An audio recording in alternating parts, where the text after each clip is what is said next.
السلام عليكم البنات، كي دايرين؟ لاباس عليكم؟ هانيين ان شاء الله تكونوا بخير وعلى خير وبصحه مزيانه.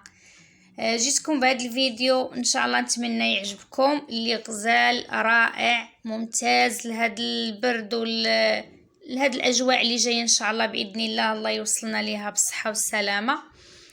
الحساسيه، الكحه، السعال، ما نقولش لكم غادي تجربوه وغادي ترحموا ليا والديا عليه، ونتمنى ان شاء الله تجربوه لوليداتكم وليكم نتومايا. عندنا هنايا 250 غرام ديال الشريحه، كنغسلوها كنقيوها كنحيدوا ليها هذيك بحال النبته كتكون فيها بحال عضيم كيكون فيها. عندنا كاس ديال الثومه، وعندنا كاس ديال الزبيب، عندنا هنا الخزامه زرقاء 2 معالق، وعندنا الزعتر حتى هو 2 معالق، عندنا فليو حتى هو 2 معالق. هانتوما فليو كيكون كارم على هذا الشكل. وغادي ناخذ هاد المكونات غادي نغسلوهم. هانتوما بعد ما غسلنا الشريحه والثومه، غادي ناخذ الشريحه نديرو وسط منها ضرس ديال الثومه، والزبيب حتى هو نقيناه وغسلناه. الثومه الخزامه حتى هي راه نقيتها وغسلتها على هذا الشكل هذا. فليو منقي ومغسول، والزعتر حتى هو منقي ومغسول مزيان.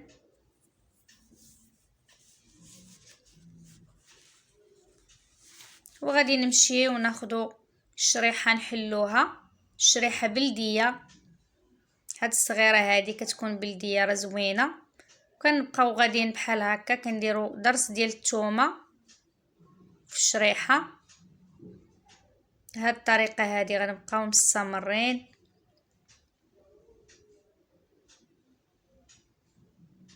غزاله هاد الوصفه البنات، جربوها راه ما غاديش تندموا عليها، وصحيه. تيل المجفف او الشريحه مع الثومه مع الزبيب مع هاد المعشوب اللي هو الزعتر والفليو والخزامه الزرقاء، شي حاجه زوينه حتى هي صحيه. وغادي نضيفوا ليها مكون الاخير غادي تشوفوه معايا، بقاو معايا حتى لاخر الفيديو وان شاء الله غادي نتعرفوا على المكونات كلها. بعد ما كملنا هاد الثومه وسط من الشريحه، غادي نجيبوا الكوكوط. ممكن ديروها في كسكاس برمه صغيره وتفوروها. انا على حسب الوقت، ما عنديش الوقت بغيت نزرب عليها حتى لاخر وقت في الليل، بغيت نعطيها لراجلي كان مرض ضربو البرد وشداتو الكحبه خايبه، والحمد لله راه هي صحيه 100% كتعالج الكحبه. خدينا الكوكوط درنا فيها هاد الكميه ديال الشريحه والثومه، الثومه الحمراء. غادي نزيدو داك الزبيب، كاس ديال الزبيب، وغادي نضيفو الخزامه اللي غسلنا 2 معالق،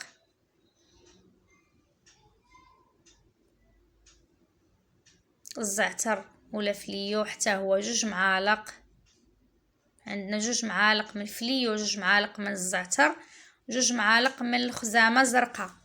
الزرقاء كتكون زوينه وريحتها غزاله، وحتى الجهد ديالها كيكون زوين. غادي نضيفو 2 كيسان ديال الماء، 2 كيسان ديال العنبه،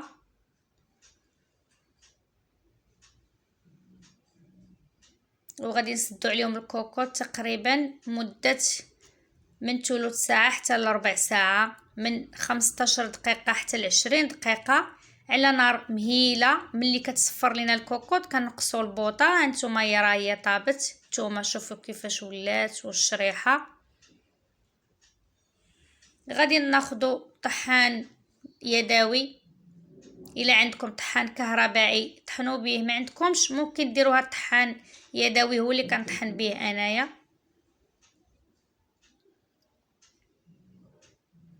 هانتوما كيفاش كتجي، راه كتجي بحال محمره شاربه داك الماء، سدينا عليها حتى شربت لينا داك الماء.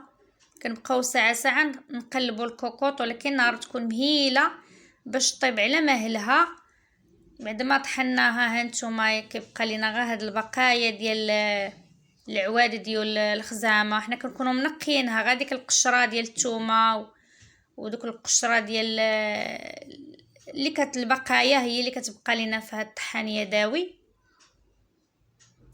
خدينا كاس ديال زيت البلديه اللي هو زيت الزيتون، راه ديال هاد العام جديد، يلا خديته غزال، واحد السيد كيجيبو زوين كيطحنوا عليه يدو هاد الزيت كناخدو عنده كل عام.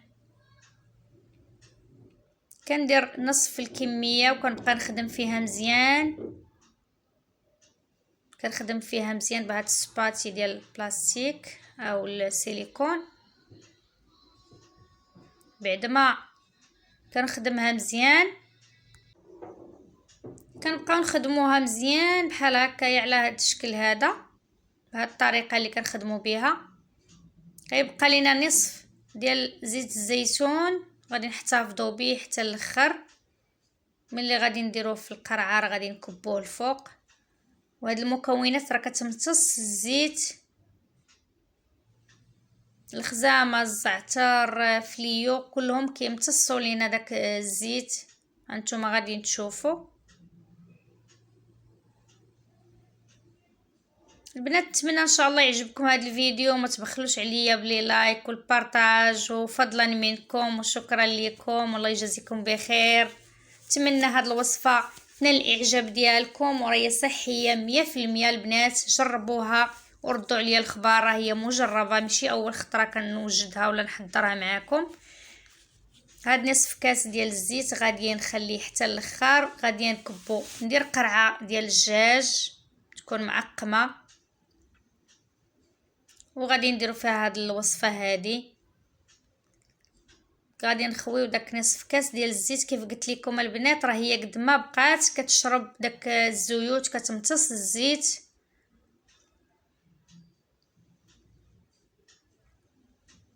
غادي نديروها في الثلاجه ونبقاو نجبدوها قبل ما ناكلو. ناخذوا معلقه في الصباح ومعلقه في 3 المعالق في النهار قبل الماكله ولا بعد الماكله وقت ما كليتوها. راه هي صحيه وغزاله، ما نقولش لكم جربوها، راه غادي تعجبكم وغادي تنصحوا بها العائله ديالكم، الوليدات الصغار الكبار، كل شيء مزيانه ليه، صحيه ما فيهاش شي حاجه اللي مضره. ونتمنى ان شاء الله يعجبكم الفيديو. كنشكركم بزاف على المشاهده ديالكم وعلى لي لايك ديالكم.